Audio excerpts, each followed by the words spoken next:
Assalamualaikum warahmatullahi wabarakatuh. Bismillahirrahmanirrahim. Babu ta'zimi hurumatil muslimin wa bayani hukukihim wa syafaqati alaihi wa rahmatihim. Babu ta'zimi hurumatil muslimin utawi iki iku bab nerangake ngegungake pira-pira kemuliaane wong Islam. Wa bayani hukukihim lan jelasno pira-pira hae muslimin wa syafaqati lan welas alaihim ing atase muslimin wa rahmatihim tegese welas ing muslimin. Wa Nabi Musa lan saking Abi Musa radhiyallahu an kala ngendika sapa Abi Musa kala dawuh sapa Rasulullah sallallahu alaihi wasallam al mukminu utawi wong mukmin lil mukmini maring wong mukmin liya iku kalbunyane kaya bangunan ya syudu kang nguwatake sapa ba'duhu sebagiane bunyan ba'don ing bagian liyane wasyabaka lan gegem sapa nabi baina asabihi ing dalem antarane pira-pira drijine Kanjeng Nabi muttafaqun alaih. Artinya adalah dari Abu Musa radhiyallahu an berkata bahwa Rasulullah shallallahu alaihi wasallam bersabda, seorang mukmin terhadap mukmin yang lain itu adalah ibarat sebuah bangunan. Satu bagian menguatkan kepada sebagian yang lain. Rasulullah menyampaikannya sambil menyusupkan jari-jari tangan beliau ke jari-jari tangan lainnya. Muttafaqun alaih.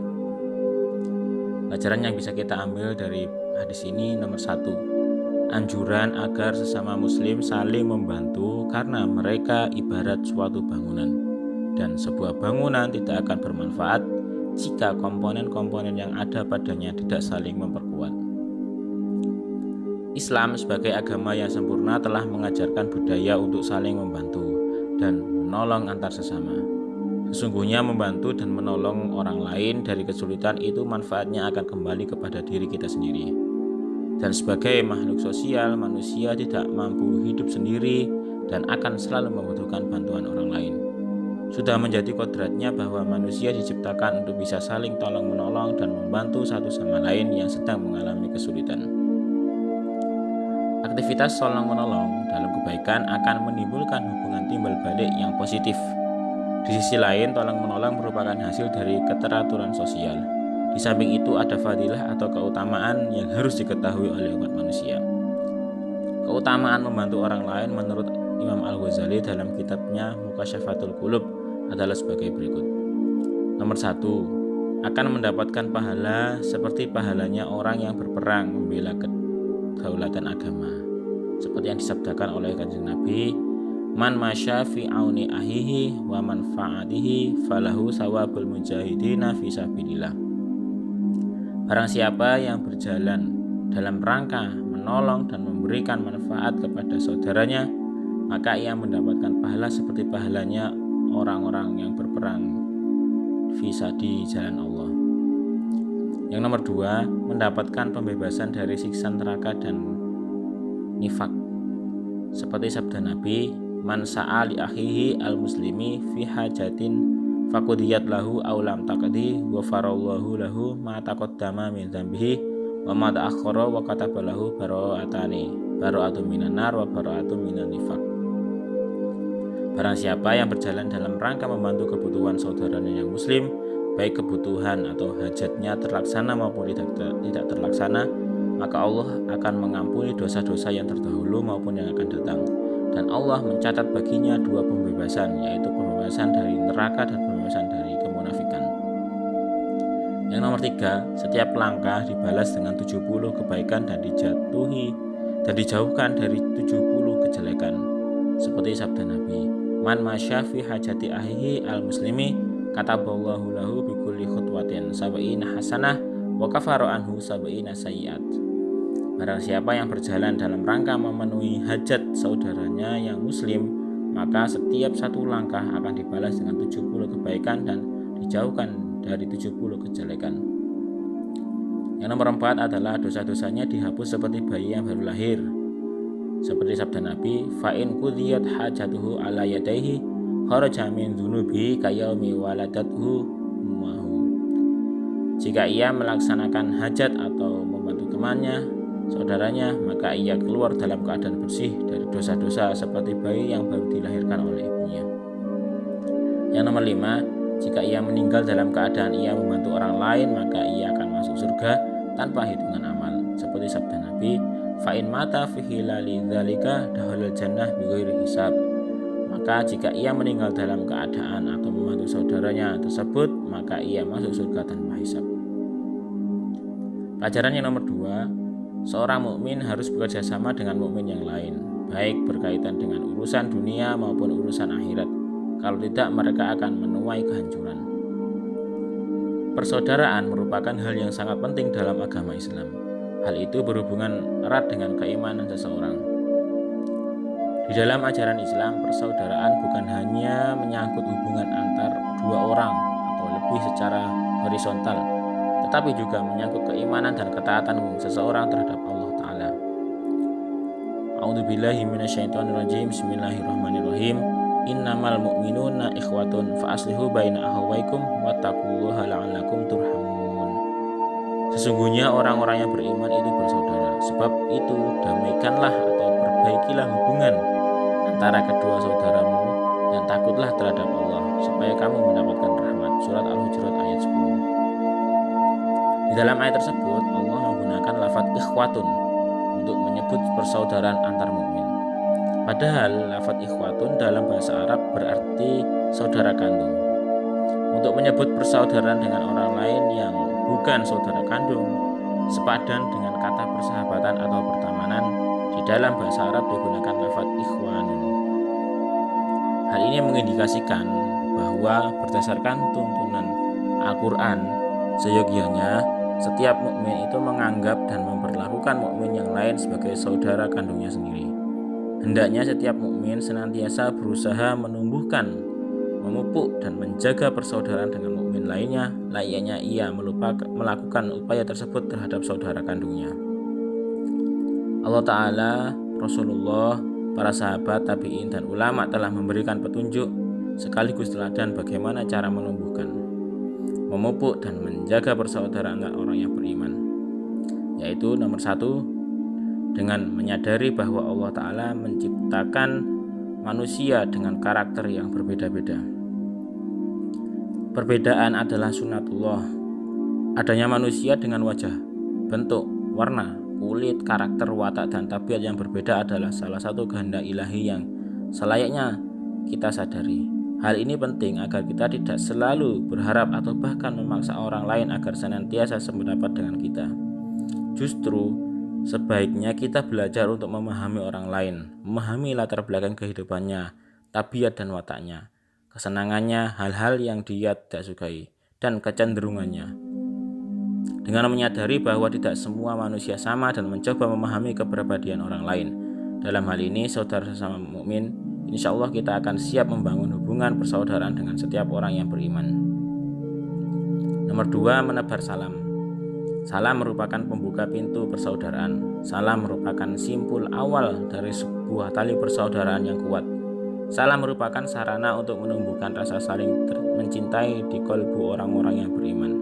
Rasulullah SAW bersabda, "La tadkhulunal jannah hatta tu'minu wa la tu'minu hatta tahabu.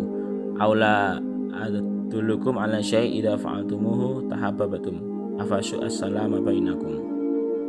Artinya, kalian tidak akan masuk surga sehingga kalian beriman. Kalian tidak beriman sehingga kalian tidak saling mencinta. Maukah aku tunjukkan kepada kalian sesuatu yang jika kalian mengerjakannya maka kalian akan saling mencintai? Maka tebarkanlah salam di antara kalian. Hadis riwayat Imam Muslim. Mari kita membiasakan diri untuk mengucapkan salam kepada saudara sesama mukmin, baik yang kita kenal maupun yang tidak kita kenal. Nomor 3, isar. Isar adalah mendahulukan kepentingan orang lain daripada kepentingan diri sendiri. Itulah contoh akhlak mulia yang diamalkan oleh generasi terbaik umat, yaitu para sahabat. Ajaran Islam bukan hanya mengajarkan take and give, yaitu memberi dan menerima. Ajaran Islam menganjurkan agar orang-orang yang beriman senantiasa give, dan give, yaitu memberi, dan memberi. Bahkan ketika dalam keadaan sulit pun, seorang mukmin dianjurkan untuk mendahulukan kepentingan saudaranya sesama mukmin daripada dirinya sendiri. Jika akhlak isar ini bisa menjadi budaya antara sesama mukmin, insya Allah akan tercipta sebuah persaudaraan yang kuat dan kokoh. Hal itu karena setiap mukmin tidak lagi mementingkan egonya sendiri. Bukankah kebanyakan percekcokan, pertengkaran, dan permusuhan terjadi karena setiap pihak ingin menang sendiri? Yang nomor 4, mendamaikan saudara yang bertikai. Bismillahirrahmanirrahim. Wa in ta'ifatani minal mu'minina iqtatalu fa aslihu bainahuma. Al-ayah. Dan kalau ada dua golongan dan mereka yang beriman itu berperang, hendaklah kamu damaikan antara keduanya. Surat Al-Hujurat ayat 9. Ayat tersebut sangat gamblang menjelaskan bahwa hendaknya setiap mukmin berusaha untuk menjaga tali persaudaraan antar sesama mukmin. Jika terjadi pertikaian, pertengkaran ataupun permusuhan antara sesama orang yang beriman, hendaknya orang beriman itu berusaha dengan segenap upaya untuk mendamaikannya. Dalam lingkup yang lebih kecil, dalam kehidupan berkeluarga, bertetangga, dan bermasyarakat, hendaknya setiap mukmin juga berusaha mendamaikan saudara-saudaranya yang terlibat dalam persengketaan atau permusuhan. Jangan malah ngobor-ngobori, memperuncing perselisihan, atau malah menyebarkan fitnah yang mengakibatkan orang lain bermusuhan. Marilah kita menteladani Rasulullah SAW yang senang mendamaikan orang-orang yang berselisih. Nomor 5, tidak mengolok-olok atau tidak mencela dan tidak memanggil dengan gelar yang buruk. Ketika bangunan persaudaraan telah terbangun dengan kokoh, hendaknya kita menjaga bangunan tersebut agar tidak rusak, apalagi roboh. Hendaknya setiap mukmin selalu berusaha agar persaudaraan yang telah terjalin antar sesama mukmin senantiasa selalu terjaga dengan baik, bahkan lebih baik. Bagaimana caranya? Allah Ta'ala berfirman, Bismillahirrahmanirrahim. Ya ayyuhalladzina amanu la yaskhar qaumun min qaumin asa ayyakunu khairan minhum wala nisa'in min nisa' asa ayyakun khairan minhunna wala talmizu anfusakum wala tanabazu bil alqab. Wahai orang-orang yang beriman, janganlah suatu kaum merendahkan atau meremehkan kaum yang lain. Boleh jadi mereka atau yang diremehkan lebih baik daripada mereka yang meremehkan. Jangan pula wanita merendahkan wanita yang lain. Boleh jadi wanita yang diremehkan lebih baik daripada wanita yang meremehkan. Janganlah saling mencela dan saling memanggil dengan panggilan yang buruk. Surat Al-Hujurat ayat 11. Melalui Al-Quran, Allah Ta'ala memberikan tuntunan agar setiap mukmin hendaknya tidak merendahkan saudaranya sesama mukmin. Setiap mukmin tidak boleh mencela saudara sesama mukmin. Setiap mukmin hendaknya tidak memanggil saudaranya sesama mukmin dengan panggilan atau gelar yang buruk yang tidak disukai oleh saudaranya tersebut. Marilah kita hentikan sekarang juga kebiasaan mencela orang lain dengan perkataan bodoh, bintu, goblok, kiri, dan perkataan-perkataan buruk yang lain. Mari kita segera menghentikan kebiasaan buruk memanggil orang lain dengan gelar yang jelek seperti gendut, si hitam, atau yang lebih parah lagi, wahai kafir. Sungguh perbuatan semacam itu haram hukumnya dan akan mendatangkan malapetaka bagi pelakunya baik di dunia maupun di akhirat. Di dunia celaan, hinaan, dan panggilan yang buruk seperti itu sangat mungkin menimbulkan permusuhan antar sesama. Sementara di akhirat, orang yang suka mencela, menghina, dan memanggil orang lain dengan gelar yang buruk akan menjadi orang yang rugi. Bukankah perbuatan semacam ini merupakan bentuk kezaliman kepada orang lain? Nomor 6, tidak berprasangka buruk atau tidak mencari-cari kesalahan orang lain dan tidak menggunjing. Jangan sampai seorang mukmin menjadi rayap yang menggerogoti bangunan persaudaraan antara orang-orang yang beriman. Jangan sampai seorang mukmin menjadi pelopor perpecahan atau pertikaian antar umat Islam. Oleh karena itu, orang yang beriman kepada Allah Ta'ala dan hari akhir selayaknya menjauhi prasangka buruk. Bismillahirrahmanirrahim. Ya ayyuhalladzina amanu jtanibu katsiran minadz-dzanni inna ba'dadz-dzanni ismun shalla wa la tajassasu wa la yaghtab ba'dakum ba'dha. Al-ayah. Hai orang-orang yang beriman, jauhilah kebanyakan prasangka atau kecurigaan, karena sebagian dari prasangka itu dosa. Janganlah mencari-cari keburukan orang dan janganlah menggunjingkan satu sama lain. Surat Al-Hujurat ayat 12. Demikianlah perbuatan merendahkan, mencela, memanggil dengan gelar yang buruk, prasangka, mencari-cari alasan kesalahan, dan menggunjing menggunjing adalah perbuatan jelek yang sangat merugikan. Perbuatan-perbuatan semacam itu sangat mudah menyulut api permusuhan antara orang yang beriman. Maka hendaknya setiap mukmin menjauhi perbuatan-perbuatan tersebut. Semoga Allah Ta'ala menjauhkan kita semua dari perbuatan buruk ini. Semoga ungkapan Rasulullah SAW terkait persaudaraan antar sesama mukmin bisa membumi di zaman sekarang, minimal di lingkungan keluarga, tetangga, pertemanan, persahabatan, dan masyarakat kita. Sekian, semoga bermanfaat. Wassalamualaikum warahmatullahi